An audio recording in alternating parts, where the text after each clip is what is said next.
အခုလက်ရှိကန်နေရတော့ရွှေညေကိုလက်ရွေးတင်ဘောလုံးတင်းနဲ့တန်းကုန်းလက်ရွေးတင်ဘောလုံးတင်းတို့ရှင်ပြန်ကစားနေကြတဲ့မြင်ကွင်းလေးပဲဖြစ်ပါတယ်ခင်ဗျာတန်းကုန်းလက်ရွေးတင်ဘောလုံးတင်းမှာဆိုရင်ဖြစ်စော်မျိုးအောင်ကောကျောင်းနံပါတ်3စော်မျိုးအောင်ကောမကွာရကြီးမှားနေပြီးတော့တကူပေးထားတဲ့နေတော့တွေ့မြင်နေရပါတယ်ခင်ဗျာမကွာရဆိုရင်တော့အခုဆိုရင်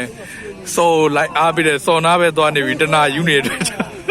အဲ့နံပါတ်3မကွာရကစော်မျိုးအောင်ကိုဖရုဒါသောက်သုံးမကြောက်သူ့ကြောင့်တကူပေးလဲရတာဖြစ်ပါတယ်ခင်ဗျာဟုတ်တယ်အခုဆိုရင်မကွာရကန်ထုတ်တယ်ခင်ဗျာဘေးကိုအခုဆိုရင်တော့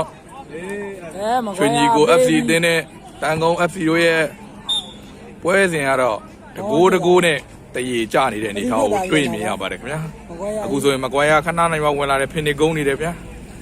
ဆိုရင်ဟိုပြောဒီပြောနဲ့လုံနေတယ်ကန်တယ်တန်ကုန်း FC ပဲခုစီစဉ်ကိုတင်ဆက်နေရတယ်ဆိုတော့ကျွန်တော်ကိုကြီးဆိုင်မဲ့ဖြစ်ပါတယ်ဒီစီစဉ်ကိုအဓိကပံ့ပိုးကူညီပေးတာကတော့18ဘတ်မြန်မာမှဖြစ်ပါတယ်ကြော်ညာဒီ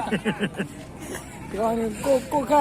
မကွာရ4-1နဲ့ရှုံးပြီးတော့ပြင်ထွက်သွားတဲ့နေတော့တွေးမြင်ရမဲဦးဆိုရင်ကျွန်တော်ပြောမယ်စမကလာရှိသွားမဲ့နေတော့မကြမီတွင်းမှာတွေးရပါလိမ့်မယ်ခင်ဗျာအဆက်ကွာရစမူစီသွားဖို့ကျွန်တော်ဖတ်မြင်တွေ့မြင်ပါတယ်မကွာရဘာလို့အစ်စ်တွေဖန်တီးနေအောင်ဘာလို့မစီးနေရလဲဆိုတဲ့အနေထားကိုကျွန်တော်ကွက်ကွင်ရိုက်ပြမှာဖြစ်ပါတယ်ဘာကြောင့်အမကွာရရဲ့အနေထားတစ်ချက်ရှိုးပါဘာကြောင့်အမားတွေများလဲဆိုရင်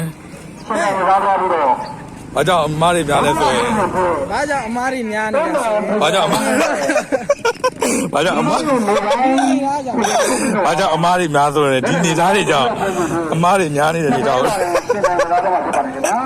မရောင်းတာဘာလို့မင်းဟိုကဘယ်လောက်ပတ်သက်မလောက်ပေးတာအခုဆိုရင်ဘာလို့မြော့နေတဲ့အနေထားကိုကျွန်တော်တို့တွေ့မြင်ရမယ့်နေတာဖြစ်ပါတယ်မကွာရကြီးဘယ်လဲမကွာရကြီးလှည့်သမ်းပါဒီဘက်ကို